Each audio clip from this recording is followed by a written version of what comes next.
quiero hablarles acerca de claves, pero claves para ganar en la cancha. ¿Cuántos saben que hay algo que está ocurriendo que es trascendente a nivel mundial? La gente está hablando acerca de esto, la gente está siguiéndolo cuidadosamente. ¿De qué estamos hablando? Acerca de la Copa Mundial de Fútbol Rusia 2018. ¡Wow! ¿Cuántos saben que el mundo está cambiando y el fútbol también está cambiando? ¿Cuántos saben que este mundial nos ha dado una serie de sorpresas? Equipos grandes se quedaron en casa. Estamos hablando de Italia, Holanda, no salieron de casa. Pero otros mundialistas se regresaron a casa antes de tiempo. Estamos hablando acerca de España, estamos hablando acerca de Portugal, Brasil, Argentina, Uruguay, Colombia. Estamos hablando acerca de los grandazos que se regresaron a México. Estamos hablando acá de sorpresas. ¿Y cuántos han quedado sorprendidos del juego de los belgas? Bélgica, ¿qué tal delantera? ¿Qué tales ataques? ¿Qué tales contragolpes, contraataques de primera? Croacia, finalista. Estamos hablando, ¿cuántos han visto a Corea del Sur y Japón? Qué buen juego. Los japoneses parece que son buenos en todo.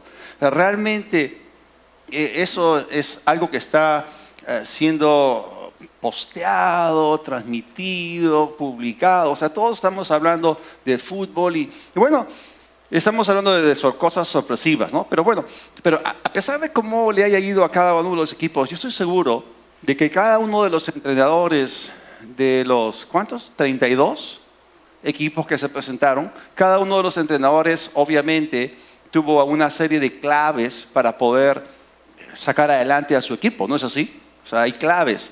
Y podríamos mencionar algunas claves en el fútbol. Por ejemplo, hemos estado viendo, los que hemos visto algunos partidos, cuán clave es la recuperación de pelota, la habilidad para recuperar la pelota. Bueno, aquellos equipos que no recuperan la pelota ya fueron, porque ustedes saben que ellos están midiendo el porcentaje de posesión de la pelota en un partido, ¿no? ¿Qué equipo posee más la pelota y todo eso? La otra cosa es que los delanteros aprendan a desmarcarse. Hay algunos delanteros célebres que jalan marca, ¿no es así? Hay otros que terminan siempre en el piso, ¿no? Siempre le están metiendo el pie. Pero estamos hablando acerca de una serie de tácticas y, por ejemplo, meter un gol en los primeros minutos desequilibra al enemigo, si se puede decir así. Hay un gol célebre, está registrado en algún video por ahí. Ustedes saben, la pelota empieza, el partido empieza, se toca en media cancha, ¿ok? Uno le pasa la pelota al otro, el otro patea y ¡pum! Gol. Lo agarró frío al arquero. Eso desestabiliza la moral del oponente. Los equipos buscan liquidar al oponente lo más rápido posible. O sea, un par de goles en el primer tiempo tratan de liquidar a los demás o la habilidad de saber trabajar con la pelota parada. O sea, estamos hablando de patear penales o tiros libres. Los entrenadores hablan de una serie de claves. Entonces, cuando ellos salen a la cancha, salen para ganar. Y ellos hacen que las cosas deseadas ocurran. Y de la misma forma, nosotros también somos parte de un equipo mucho más trascendente, de una misión que es muchísimo más alta. Jesús dijo en Marcos 16, los versículos 15 y 16, Jesús les dijo, vayan por todo el mundo y anuncien la buena noticia de salvación a toda la gente. El que crea y sea bautizado será salvo, pero el que no crea será condenado. Y también en Mateo, el capítulo 28, los versículos 18 o 19 y 20, Jesús dijo, por tanto, vayan y hagan discípulos a todas las naciones, bautizándolos en el nombre del Padre y del Hijo y del Espíritu Santo, enseñándoles que guarden todas las cosas que yo les he mandado. Y de aquí que yo estoy con ustedes todos los días hasta el fin del mundo. Tenemos que entender esto. Nuestro equipo es la iglesia. Nuestra cancha es el mundo. Y el partido en el cual estamos, nuestros goles son ganar gente para Cristo y discipular gente. Esos son nuestros goles. Y nosotros necesitamos una estrategia, nosotros necesitamos claves. O sea, ¿cuáles son las cosas que hacen que nosotros podamos ganar el partido? Ya saben cuáles son nuestros goles. Entonces, así como cada equipo de fútbol tiene sus claves para tener éxito en lo que se han propuesto, nosotros también tenemos que enfocarnos en ciertas claves. Ahora, ¿cuándo empezó nuestro partido? Nuestro partido y la pelota fue tocada en el libro de Hechos, en el capítulo 2, el primer toque de la pelota. Y los primeros días del partido, los primeros minutos, los primeros años, empezaron en el libro de Hechos de los apóstoles hace unos 2000 años atrás. Y nosotros podemos leer en el libro de Hechos cómo es que ellos empezaron. Y cómo ellos en los primeros minutos comenzaron a meter unas tremendas goleadas. O sea, tenemos una historia gráfica en el libro de Hechos, no solamente de lo que ocurrió, no solamente se narra los acontecimientos, sino que el libro de Hechos, aparte de ser un libro histórico, es un libro que está inspirado por el Espíritu Santo y edifica espiritualmente a los creyentes para que los creyentes también puedan tener el mismo éxito que ellos tuvieron. Entonces tenemos un libro en el cual el Espíritu Santo es un tremendo protagonista. Se llama Hechos de los Apóstoles, pero verdaderamente el Espíritu Santo estuvo detrás todo el tiempo. Entonces ellos salieron a la cancha, comenzaron a meter una serie de goles y lo que ellos hicieron les funcionó. Y si nosotros observamos cuidadosamente cuáles son las claves, o sea, me refiero a lo que ellos practicaron, si nosotros miramos cuidadosamente lo que ellos practicaron y aprendemos de las cosas que fueron claves para el progreso del Evangelio del mundo, entonces también nosotros podemos meter nuestros goles. Así que al examinar el libro de Hechos de los Apóstoles, vamos a ver cuáles fueron esas claves. Hay varias claves que vamos a estar tocando y la primera clave, obviamente, en el libro de Hechos es la palabra de Dios. Ellos hablaron la palabra, ellos predicaron la palabra, ellos enseñaron la palabra. Y en ambos pasajes, tanto en el pasaje de Marcos como en el pasaje de Mateo, Jesús dijo que vayamos y que hablemos la palabra. Dijo que prediquemos a los perdidos y dijo que enseñemos a los que habían sido ganados para hacer de ellos discípulos de Jesucristo. Y la palabra de Dios es la base de todo. O sea, si nosotros tenemos la palabra de Dios, tenemos la voluntad de Dios. La palabra de Dios crea todo. La palabra de Dios origina todo. La palabra de Dios hace que las cosas de Dios funcionen. Dios y su palabra son uno. Dios opera por medio de su palabra. La palabra de Dios es el agente que Dios ha dado para que el Espíritu Santo pueda obrar en nuestras vidas. La palabra de Dios es la materia prima que el Espíritu Santo utiliza para cambiarnos, para transformarnos. Entonces, si nosotros tenemos la palabra de Dios, entonces la palabra de Dios nos garantiza de que lo que hagamos prospere. Ya Dios se lo dijo a Josué hace miles de años: si tú meditas en la palabra de Dios, entonces vas a ser prosperado en todo lo que hagas. Entonces la palabra tiene que ser la base.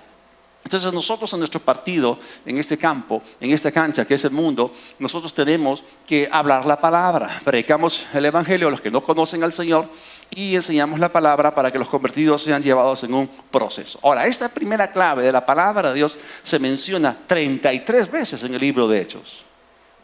33 veces, en los 28 capítulos de Hechos, 33 veces es mencionada esta clave. Y la palabra evangelio, porque es la palabra del evangelio, se menciona 15 veces. Entonces, cada movimiento que ha iniciado Dios en la tierra ha sido originado por su palabra, ha sido sostenido por su palabra. Y la palabra es la base sobre la cual actuamos y sobre la cual edificamos. Entonces, ¿qué se supone que nosotros tenemos que hacer en la cancha? En primer lugar, lo que tenemos que hacer es predicar, es hablar la palabra de Dios a otras personas. Puede ser de uno a uno, puede ser en el microbús, puede ser en el colegio, puede ser en la universidad, en nuestro centro de estudios, puede ser en nuestro trabajo.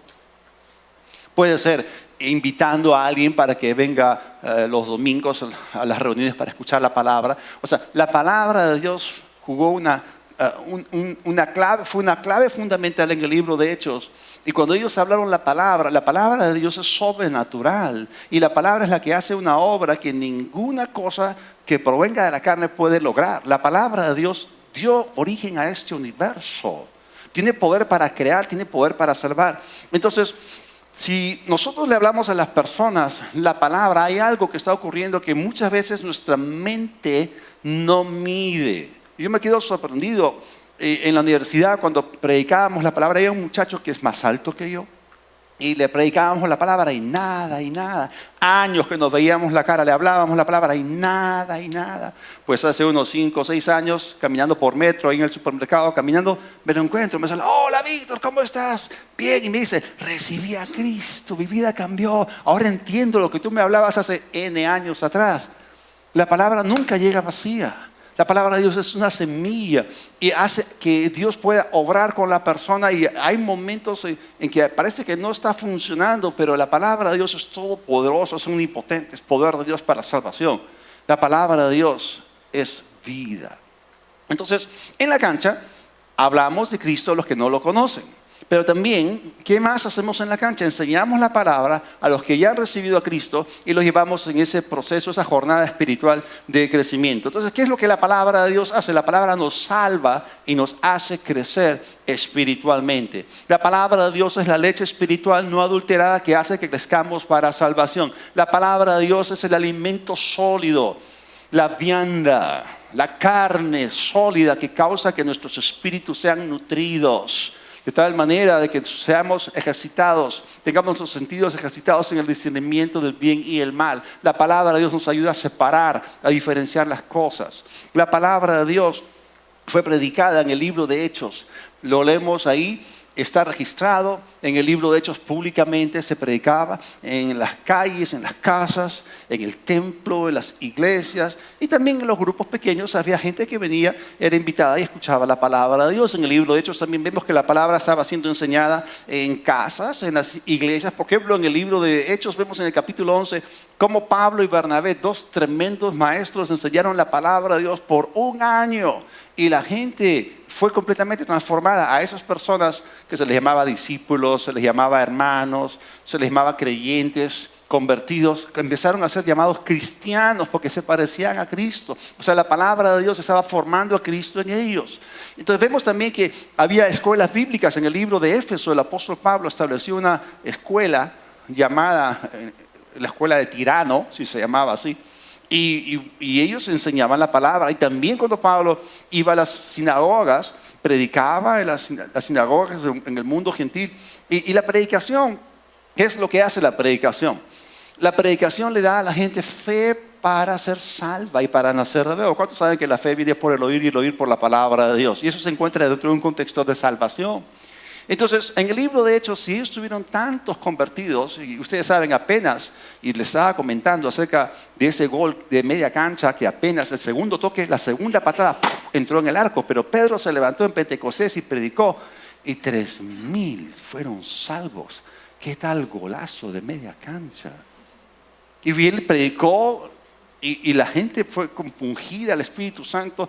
Acababa de llenar a Pedro, estaba lleno del Espíritu Santo, estaba predicando por inspiración y habló la palabra y fue tremendo. Y más adelante hubo 5,000 más que se convirtieron. Imagínense cuántos bautismos. O sea, la iglesia en Jerusalén empezó como una mega iglesia, con mega bautismos. Había, gracias a Dios, en Jerusalén un montón de estanques y lugares donde la gente se podía bautizar. Imagínense, miles de bautismos a la vez. ¿Y qué tal es bautismo? ¿Cuántas horas durarían? Pero bueno, entonces la palabra de Dios tiene que ser predicada, pero la palabra de Dios tiene que ser aprendida. La palabra de Dios, estudiarla, no es un ejercicio intelectual, sino es una actividad transformadora. Es decir, cuando aprendemos la palabra de Dios, ella deja huellas imborrables en nuestras vidas. Cuando la aprendemos y la aplicamos, eso nos cambia. Entonces no estudiamos la palabra solamente para recibir información, sino para producir transformación. Y en el libro de Hechos vemos una tremenda transformación que tomó lugar en ciudad tras ciudad. Primero en Jerusalén, luego en el resto de Judea, luego en Samaria, en Galilea y hasta el mundo gentil donde Pablo predicaba. Hubo una tremenda transformación en Antioquía, en Éfeso. Y por eso los apóstoles tomaron la decisión de darle prioridad a la palabra de Dios. Lo primero era el ministerio de la palabra. En Hechos 6, el versículo 2 y el versículo 4 dice lo siguiente: así que los 12 se reunieron a toda la comunidad de discípulos y les dijeron: no está bien que nosotros, los apóstoles, descuidemos el ministerio de la palabra de Dios para servir a las mesas. O sea, su actividad número 1 fue el ministerio de la palabra. Y en el versículo 4 dice: así nosotros nos dedicaremos de lleno o asiduamente o de continuo al ministerio de la palabra. Ministrar la palabra es predicar la palabra, es enseñar la palabra, es dejar que la palabra haga su obra. Esa es la clave número 1. Y metieron unos golazos. ¡Wow! Tremendo. La palabra de Dios es la clave número 1. Hay una segunda clave. La clave número 2 es la clave del Espíritu Santo. Y el Espíritu de Dios es mencionado en el libro de Hechos 52 veces. Cuando nosotros leemos las últimas palabras de Jesús a sus discípulos, antes de su pasión y de todo eso, Él habló acerca de la palabra y también habló acerca del Espíritu Santo. Son una dupla poderosa. Por favor, repiten conmigo, la palabra y el Espíritu. Inmediatamente después de hablarles de la palabra de Dios, les habló del Consolador, les habló del Espíritu Santo. Ahora, Jesús mismo, el mejor entrenador de todos, nos habló acerca de esta clave antes que el partido empezase. En Hechos capítulo 1, versículo 8, dice: pero cuando venga el Espíritu Santo sobre ustedes, recibirán poder y me serán testigos tanto en Jerusalén como en toda Judea y Samaria, y hasta los confines de la tierra. Entonces, antes que el partido empiece, Jesús les habló de una clave tan poderosa, porque sí, ellos tenían que predicar, ellos tenían que enseñar la palabra, pero necesitaban un catalizador, necesitaban un poder que causase que su actividad con respecto al ministerio de la palabra fuese poderosa. Es más, el Espíritu Santo fue la clave también en el ministerio de Jesús, esos 3 años y medio. Entonces el Espíritu Santo tuvo y tiene un lugar principal en la palabra, junto con la palabra de Dios, porque el Espíritu Santo la revela, la inspira. El Espíritu Santo nos la recuerda, el Espíritu Santo nos guía toda la verdad. El Espíritu Santo nos abre nuestros ojos, los ojos de nuestro entendimiento, para que comprendamos las Escrituras. El Espíritu Santo es que confirma la palabra, el que la inspira, Él convence de pecado al mundo. Él trae la fe para que la gente que escuche el Evangelio sea completamente salva. Él hace que las vidas de los pecadores sean transformadas. Él hace que la gente entienda el Evangelio. Él hace que la gente nazca de nuevo y luego viene a vivir en la vida de los que son salvos. El Espíritu Santo da sabiduría, da revelación a los creyentes para que ellos puedan aprender a vivir una vida cristiana basados en su interior. La clave de Dios es primero obrar en nosotros y luego obrar a través de nosotros. Que el agente divino que Él envió, que vino a hacer su residencia o morada permanente en nuestras vidas, es el Espíritu de Dios. El que según el Señor, un espíritu es con Él. Tenemos dentro a la persona más sabia de todo el universo, en quien están escondidos todos los tesoros de la sabiduría. Es el Espíritu Santo de Dios, para que podamos crecer en el conocimiento de Dios. El Espíritu Santo es la brújula perfecta, que siempre apunta al norte de la palabra de Dios y que siempre apunta al norte de la persona de Jesús. El Espíritu Santo da testimonio de Cristo. Él es el poder detrás de la predicación, Él es la sabiduría detrás de la enseñanza, y Él es el que causa que milagros, sanidades y prodigios ocurran cuando la palabra de Dios es utilizada. El Espíritu Santo estuvo con ellos. Jesús, su entrenador, les dijo: no se turbe su corazón, yo me tengo que ir al cielo. Pero el Consolador, el Espíritu Santo, va a ser el entrenador interior. Él les va a decir cómo jugar el partido. Él les va a guiar a quién hablar, cómo enseñar, cómo predicar y cómo sanar a los enfermos. Y Él estuvo con ellos y estuvo en ellos dándoles sabiduría, revelación, fortaleza, guía, y ayudándolos, hablándoles para que pudiesen hacer la obra del ministerio, tanto en las calles como en las iglesias. En el capítulo 9 del libro de Hechos, Lucas registra también el papel principal del Espíritu de Dios. Hechos 9:31. Mientras tanto, la iglesia disfrutaba de paz a la vez que se consolidaba en toda Judea, Galilea, Samaria, pues vivía en el temor del Señor e iba creciendo en número, fortalecida por el Espíritu Santo. Él es nuestra fortaleza. Él está en nosotros, Él está con nosotros, Él está por nosotros. Cuando estamos en las calles, en las iglesias, en el templo, y cuando la iglesia se reúne, el Espíritu Santo es una clave poderosa.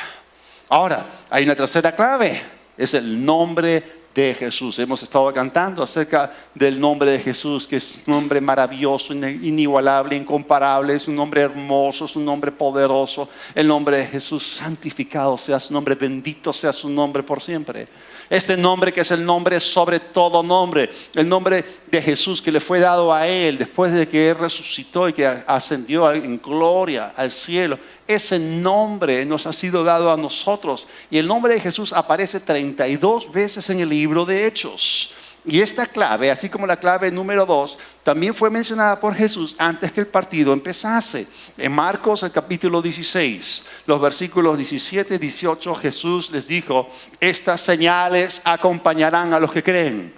¿Cómo van a tomar lugar esas señales? En mi nombre. En el nombre de Jesús expulsarán demonios, hablarán nuevas lenguas, tomarán en las manos serpientes y cuando beban algo venenoso no les hará daño alguno. Pondrán las manos sobre los enfermos y estos recobrarán la salud. Entonces el nombre de Jesús fue y es la autoridad mediante la cual nosotros predicamos, enseñamos y sanamos a los enfermos. Y este nombre exaltado nos da a nosotros autoridad sobre los demonios, sobre las enfermedades, sobre las circunstancias. Es interesante cómo ellos utilizaron esta clave. Estamos hablando acerca de claves y herramientas. En Hechos 4:30 ellos estaban orando y dijeron: Señor, mientras extiendes tu mano para que se hagan sanidades y señales y prodigios mediante el nombre de tu santo Hijo Jesús, lo que Jesús les había dicho. La clave que el entrenador les dio era el nombre del entrenador número uno, el nombre de Jesús mismo. Y el nombre de Jesús nos fue dado, ¿saben para qué? Para que lo utilicemos como una herramienta, como un instrumento. Eso es tremendo. En el capítulo 3 de Hechos, justo momentos antes de que Pedro testificase acerca de lo que el nombre había hecho, él se encontró con un paralítico, un cojo de nacimiento, ahí en la puerta del templo llamada La Hermosa, y estaba ahí años de años. Y bueno, entonces ellos estaban yendo a la oración y le dijo: míranos. Y le dijo: no tengo plata y oro, ni oro. Hechos 3:6, declaró Pedro: pero lo que tengo te doy. Y noten ustedes que él sabía algo, él sabía que tenía algo. Y esta clave que él poseía era el nombre de Jesús. Y le dijo: en el nombre de Jesucristo de Nazaret, levántate y anda. El nombre de Jesús es la posesión de la iglesia. Tú y yo lo tenemos. Y si tú tienes algo, ahí entra lo que se conoce como la ley del uso. Es más, el apóstol Pedro en Hechos 4:12 siguió hablando acerca de esta clave. Dice: de hecho, en ningún otro hay salvación, porque no hay bajo el cielo otro nombre dado a los hombres mediante el cual podamos ser salvos. En otras palabras, el nombre de Jesús es una clave para meter goles, vidas salvadas, vidas transformadas, demonios expulsados, gente cambiada. Eso es goles. Entonces, el nombre de Jesús nos fue dado, lo tomamos, lo tenemos y lo usamos. Tenemos fe en su nombre, fe en su autoridad, fe en su poder. Tenemos el derecho y privilegio de utilizarlo. Todas las cosas podemos hacerlas en el nombre de Jesús. Y tenemos la autoridad de Dios. Entonces esa fue una clave poderosa en el libro de Hechos. La clave del nombre de Jesús nos ayuda para sacar adelante el marcador. Gente salva, gente libre, gente sana y todo eso. Una clave siguiente es la clave del ministerio quíntuple. Eso es importantísimo. Y para que el partido que nos toca jugar en nuestro campeonato mundial de la Gran Comisión pueda ser hecho bien, nosotros tenemos no solamente un entrenador original que fue Jesús, ahora tenemos varios. O sea, Jesús fue el entrenador original y él delegó a otros la capacidad de seguir entrenando a los equipos que seguirían viniendo y entrando en la misma cancha, la cancha del mundo, y para que saliesen a la cancha a hacer la obra. Y en el libro de Efesios, en el capítulo 4, los versículos 11 y 12, el apóstol Pablo nos habla acerca de estos entrenadores.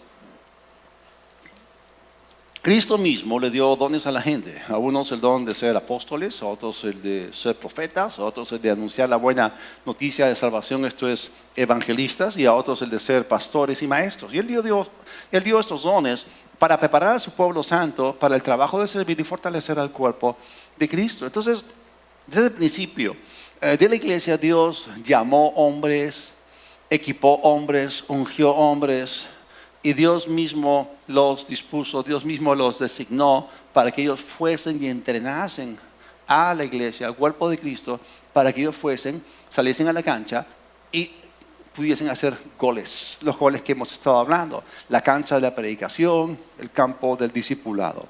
Y nosotros, en Verdad y Libertad, obviamente yo soy pastor maestro, pero siempre, a lo largo de los años, desde que hemos fundado esta iglesia hace 14 años, hemos siempre traído diferentes personas. Hemos traído evangelistas. El evangelista John Smigwick ha estado con nosotros 4 años seguidos. Interesante, ayer estábamos tomando desayuno con él y con su familia. Sus hijos están grandes, ya ellos están actualmente en Huánuco, están predicando la palabra y llevando el evangelio. Hemos traído acá pastores, hemos traído maestros, hemos traído profetas para ayudarles a que sean entrenados para hacer la obra y nos inspiran para ganar el partido.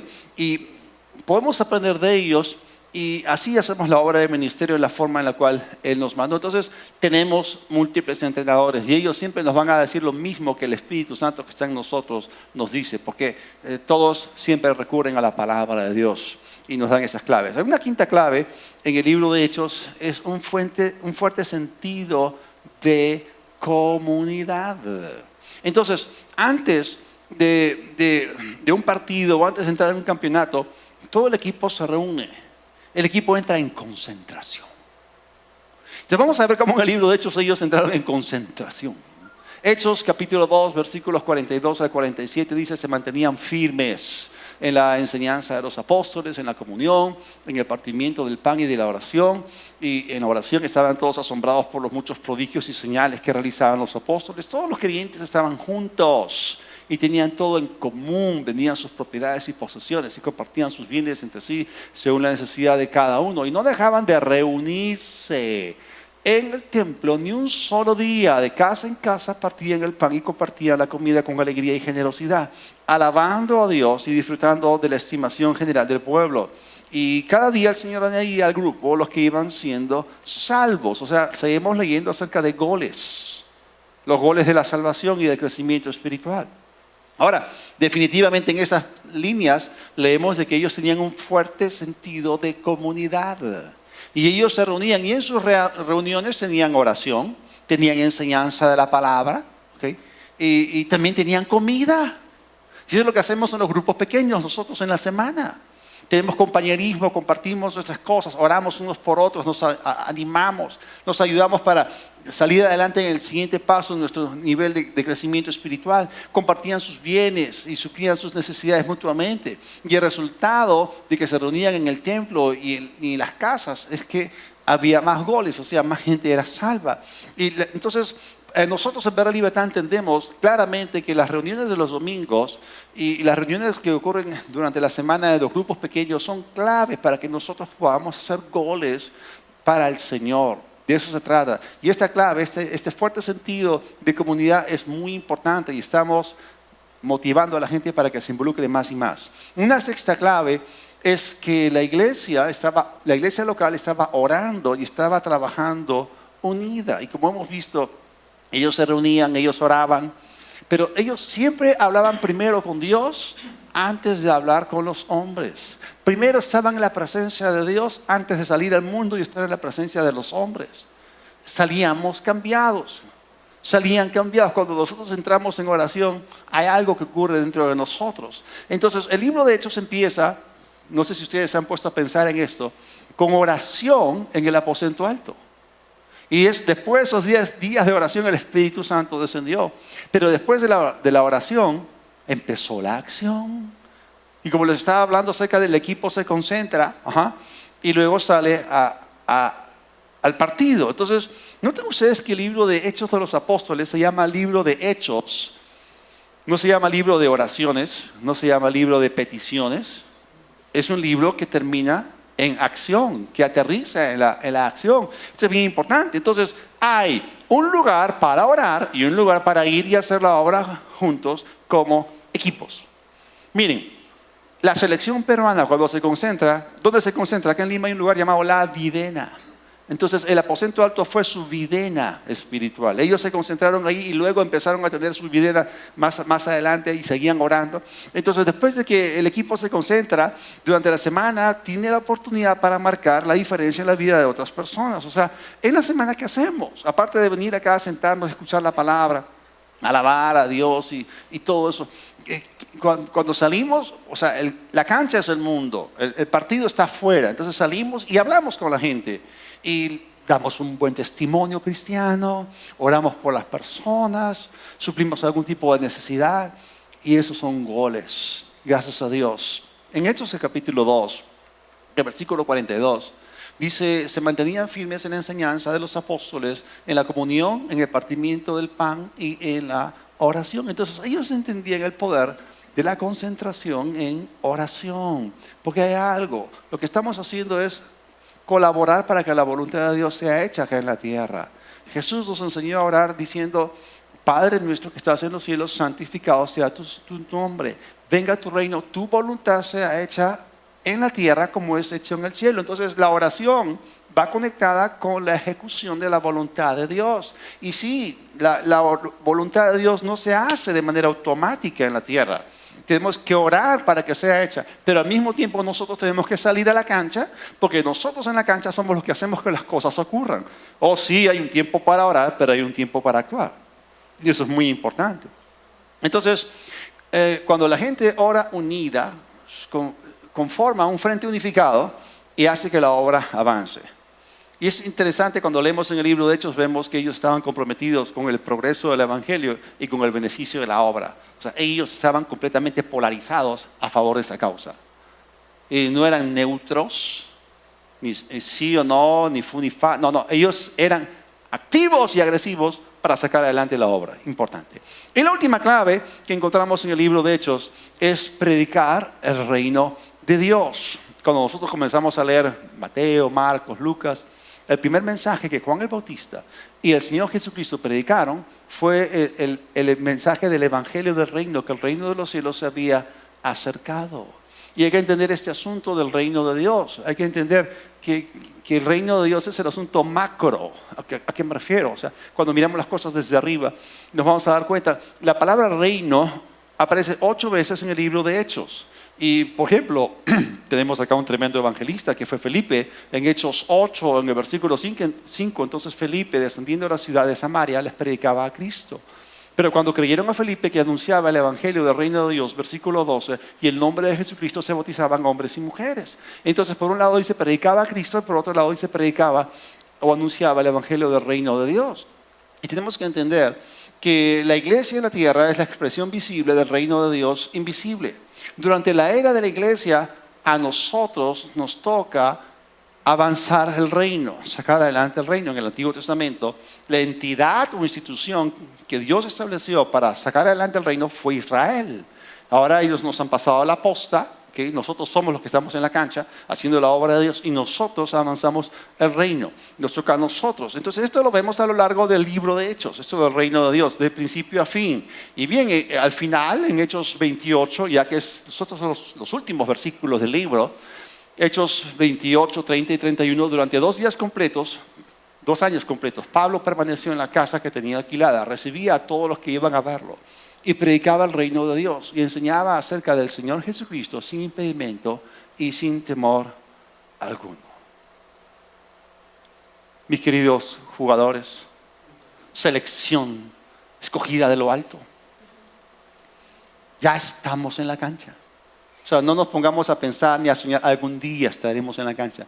Ya estamos en la cancha, ya estamos jugando el partido, el tiempo está corriendo, estamos haciendo historia, la historia está siendo registrada, los videos del cielo están grabándonos, nuestras jugadas, nuestras mejores jugadas están siendo grabadas. Y tenemos nuestra mayor oportunidad, la de anunciarle a los pecadores el evangelio de salvación. No hay escasez de pecadores, hay escasez de obreros comprometidos. No hay escasez de pecadores, hay escasez de obreros pescadores. Entonces, estamos aquí para predicarles y también hay mucha gente dispuesta para ser discipulada. Y nosotros tenemos las claves, tenemos las armas, tenemos las herramientas y la autoridad. Lo único que falta es mayor disposición. Pero gracias a Dios que tenemos todas las de ganar. Salgamos pues a la cancha y marquemos la diferencia porque tenemos las claves para ganar en el campo del mundo. Toda cabeza inclinada, todo ojo cerrado. Padre, gracias te damos por tu misericordia. Señor, tú estás haciendo algo tremendo en la tierra. Tu palabra dice que no desmayamos habiendo recibido este ministerio por la misericordia que hemos recibido. No desmayamos, Señor. Y te damos gracias porque estás con nosotros. Tú nos has ungido, nos has llamado, nos has puesto aquí como luz, como sal, para que podamos hacer las obras de Dios y deshacer las obras del enemigo. Señor, por eso disponemos nuestros corazones, nos conectamos contigo, con tu causa, nos comprometemos con la predicación del Evangelio, con el progreso del Evangelio, sacar adelante tu obra, la extensión de tu reino. Y gracias, Padre. Gracias, Padre. Repitan conmigo, heme aquí. Ya me enviaste a mí. Aquí estoy, Señor. Úsame. Veré la gloria de Dios.